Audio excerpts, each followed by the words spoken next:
tout le monde, c'est SkyUrbeckKLM. Aujourd'hui on se retrouve pour une nouvelle vidéo. C'est la première vidéo de ma chaîne. Donc petite présentation vite fait de ma chaîne. Donc ce sera une chaîne gaming, présentation de périphériques ou de PC directement, montage PC et pêche généralement, mais pas ces temps-ci, vous connaissez les actualités. Aujourd'hui on va parler de 5 claviers, donc dont le plus cher qui est sur mon bureau. Donc c'est les claviers que je veux recommander, ils sont pas mécaniques. Et c'est des petits claviers gaming, mais pas trop.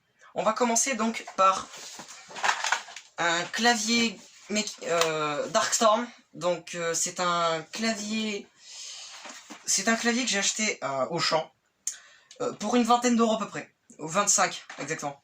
Donc c'est pas un clavier mécanique, il a pas spécialement de RGB, il a juste toutes les couleurs en une. Donc vous savez ce que c'est du RGB bien sûr. Il n'est pas rétroéclairé comme certains font, c'est-à-dire ils font pas des vagues, ou ils ont pas des couleurs unies et tout. Non, il a une couleur à lui seul, il en a pas beaucoup. Enfin du moins j'ai pas vu. Deuxième clavier, alors ce clavier c'est un clavier, donc c'est un Cyborg V5 keyboard, donc vous le trouverez facilement. Et il est à 25 € sur à peu près tous les sites. Du moins je l'ai acheté, je l'ai eu à Amazon celui-là. Donc il a eu des bonnes performances parce que ça faisait 3 ans que je l'avais eu, il a morflé et il m'a très bien servi. Donc ce clavier est assez joli, je n'ai plus le repose-poignet, mais il a un repose-poignet en vague. Je vous ferai une photo, je vous montrerai à chaque produit une photo réelle, par exemple dans un site, par exemple Amazon ou c'est Discount, ce sera à voir. Et du coup ce clavier donc il est pas trop mal, j'ai remarqué qu'il avait qu'une LED, c'est un petit défaut, il a que la LED, il a qu'une LED rouge, pour ça qu'il n'a pas fonction, il a 2 fois la touche Windows et non, il n'a pas la touche fonction, qu'a le Darkstorm et les autres que j'ai, oui. Donc c'est un bon clavier, je vous le conseille si vous commencez le gaming, c'est des claviers plutôt pour début gaming, ils sont pas mécaniques, ils sont assez bons, c'est assez des bons claviers. Je peux vous le confirmer. Alors, troisième clavier, ça c'est un de mes meilleurs claviers que j'ai pu avoir de toute mon début de gamer. C'est un clavier Spirit of Gamer Expert K9. Donc il n'a pas de repose-poignet à mettre, il est intégré directement. Il m'a servi pendant nombreuses années d'ailleurs, certaines touches ont pris assez cher. Comme vous voyez, il a un bon truc de touche. Alors il a une touche ici, donc c'est, vous voyez, donc voilà, vous avez vos touches macro, donc G1 à G5, il n'a pas G1 à G6, parce que la G6 elle est transformée en une touche, vous appuyez, ça change en fait la lumière, vous pouvez avoir du bleu, du rouge et du vert, du bleu, du rouge et du rose, c'est les 3 couleurs qui ont été choisies par eux, et le petit signe en haut qui est rétroéclairé aussi, donc ici. Là, si vous le voyez, il a un petit signe, le signe qui est rétroéclairé ici.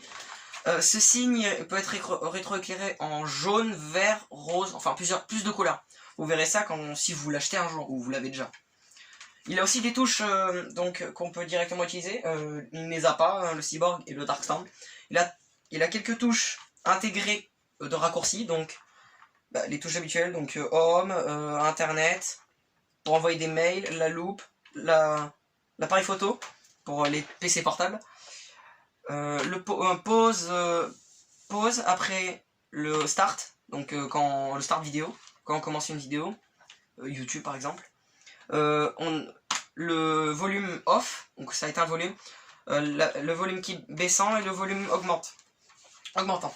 Donc du coup c'est un très bon clavier, celui-là je vous le conseille grandement parce qu'il m'a servi très longtemps, c'est un clavier de qualité, ils font des claviers un peu plus chers, mécaniques, mais en dessous de 50 €.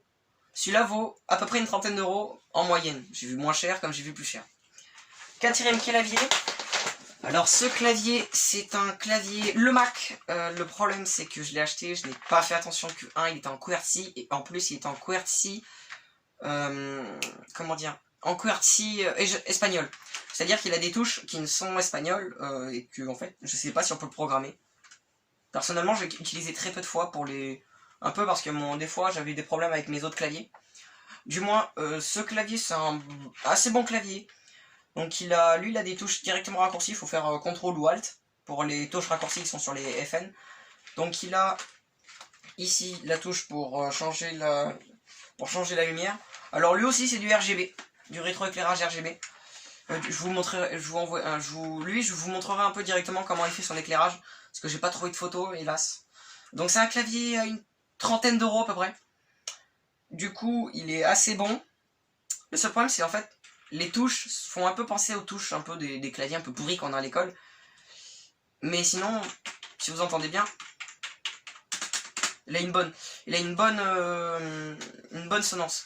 Et il a aussi des petits trucs à faire la graveuse électrique et la barre espace, qui sont ma foi jolis. Le seul problème c'est que il est pas mécanique non plus.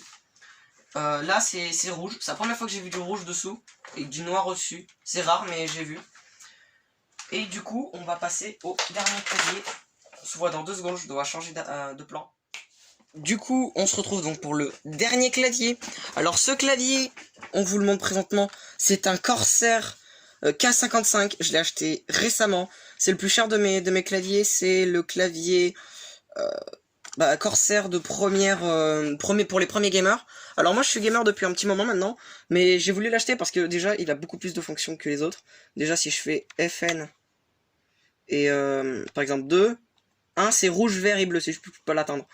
3, on a du bleu vers du rouge. Là, on a du violet, vert, jaune. Jaune, violet, bleu. Vert, bleu, bleu clair. Ouais. 7, c'est éteindre. Par exemple, si vous faites une mise à jour, ça éteint directement le truc. 8, c'est rouge entièrement. 9, c'est rouge en fait qui clignote un peu. 10 c'est toutes les couleurs mais qui font juste unis, si vous voyez un peu. Et celle-là, non pas celle-là, c'est pas la dernière, ça c'est elle est jolie aussi, la dernière c'est celle-là. Et moi je préfère quand c'est bien. En fait ça fait toutes les couleurs, ça fait un enchaînement en vague. Donc c'est un super bon clavier, finition, elles sont magnifiques. C'est vraiment une bête de compétition en termes de clavier. Bon c'est le bordel sur mon bureau, c'est normal, d'accord. Donc du coup, ça va être la fin de cette vidéo, je termine de vous parler un petit peu. Parce que c'est le début de ma chaîne, je n'ai très peu d'abonnés, voire même pas, si j'en ai un. Et cette vidéo est la première vidéo que je fais. J'espère qu'elle vous plaira. N'oubliez pas déjà de vous abonner et d'activer la cloche des notifs. Aussi, je vais vous montrer là, tout après un enchaînement, pas un diaporama, mais un enchaînement